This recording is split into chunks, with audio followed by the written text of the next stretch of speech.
Hello, all you beautiful people out there. What is going on? This is your friend Birdie coming at you fast with another Destiny Guide video. And yes, House of Wolves is here. We are playing Prison of Elders.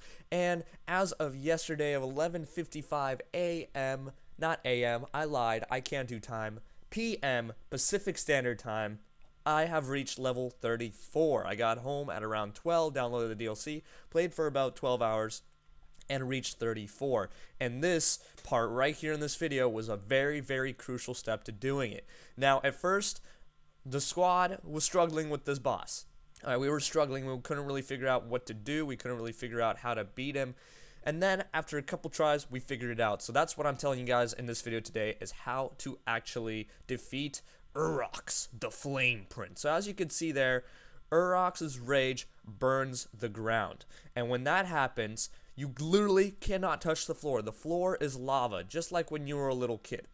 And we start out excellently. Both of those go down. I'm in the red. I'm just chilling back here. And, you know, we need to pull this comeback pretty much out of the goat's ass, so to speak. So what you want to do, what you want to focus on primarily is first you want to focus on killing all of the ads. A lot of people try to focus on the boss first, but that is not going to get anywhere because the boss has too much health for you to rush Galahorn him. Even if Solar Burn is up, you still cannot do it quick enough. The boss is built to counter it. He has enough health to counter Solar Burn pretty substantially. So what you want to do is, first of all, you want to take care of the ads.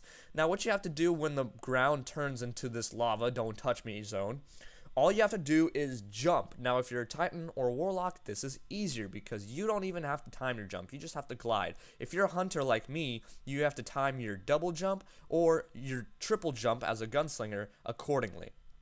Now, I have no idea how I barely managed to survive this. I survived by the slither of health, but what I did to make it easier for me as a hunter is I actually, as you can see, am in arc mode, and I just go invisible right before the floor turns to lava, turns into searing flame. That way, I can jump out from being underneath the roof, and I cannot get hit by this flame. Now, where we are located is actually directly left to the door when it opens into the arena, as you saw as we entered. This is the best area to do it from, in my opinion, because no enemies spawn back here. All the enemies come towards you, and it's just a good place to hang out and hold out, so to speak. The biggest problem with this boss is just that he summons his rage, and you just need to time your jumps well and accordingly. Now, a big thing to note is to not get damaged right before or during this, because you will just about always be in the red by the time you're done with this.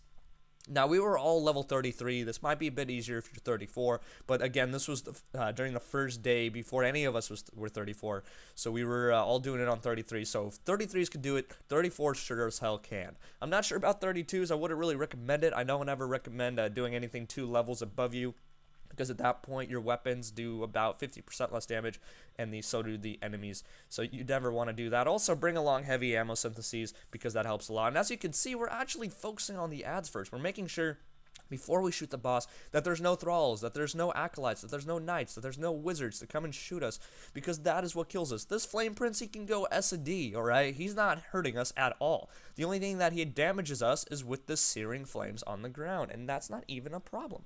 That's really, really easy once you learn to time it right.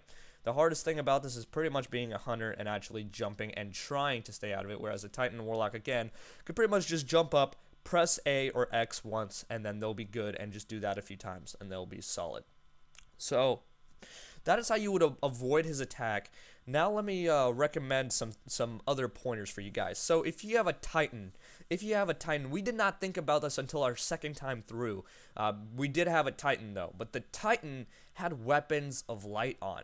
Screw that. Put on Blessing of Light as your Titan. Now when you have Blessing of Light, you get that overshield for stepping into it, which actually protects you from the searing flames. It protects you from the lava floor.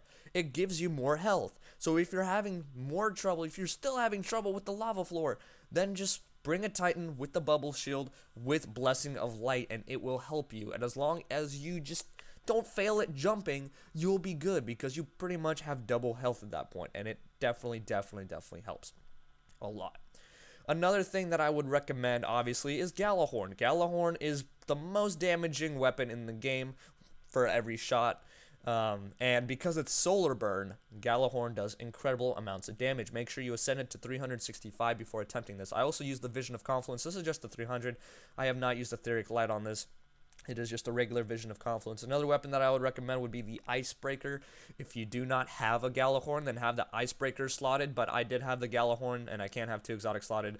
And, I just kept trying to pop heavy ammos, as you can see there, rather than doing that. And eventually, with patience, we did it.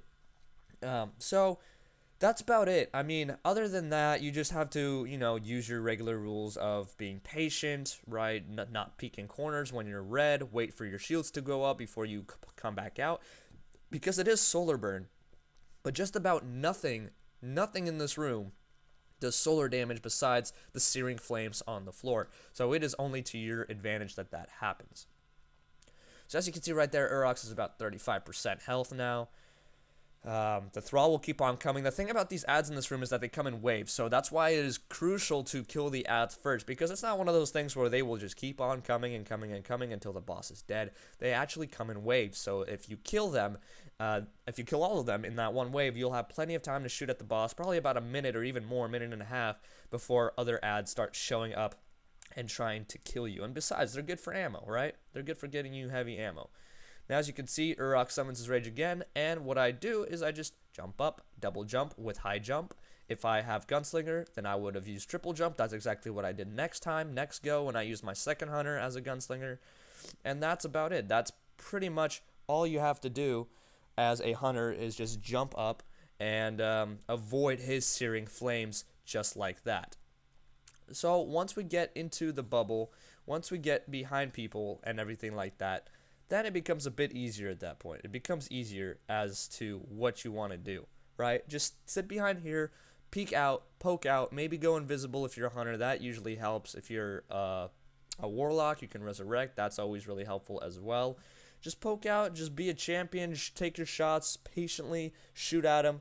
And here at the end, after this next floor, I think actually, or even before the floor, we actually do end up killing him right away, just because we pour everything into him. We shoot all of our shots into him right then and there. And yeah, before he can even activate the floor, we actually defeat him. So yeah, so just abide by those tips, guys. Pretty simple. Just time your jumps accordingly. That's how you avoid the searing flames. Get to the left side of the room as fast as possible right off the bat. Make sure you have a good variety of people on your team. At least one Titan. A Titan would definitely help a lot. Hunters are very useful as well, playing the objectives in the arenas before this one.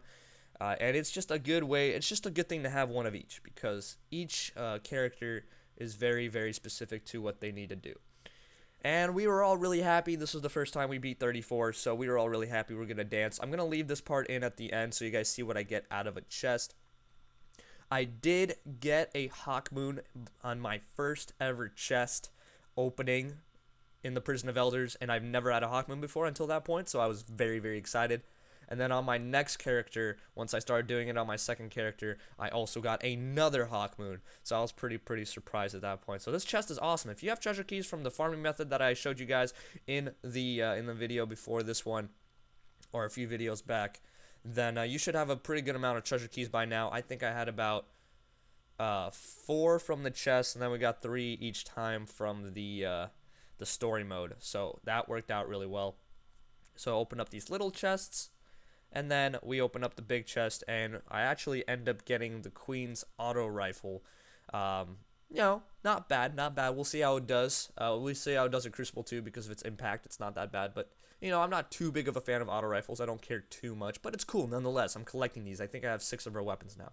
But that's about it, guys. That is how you beat Urrox. That is how you beat the level 34 Prison of Elders last boss right there. Hopefully you guys enjoyed. If it was helpful, please drop a like, comment, subscribe, all that good stuff.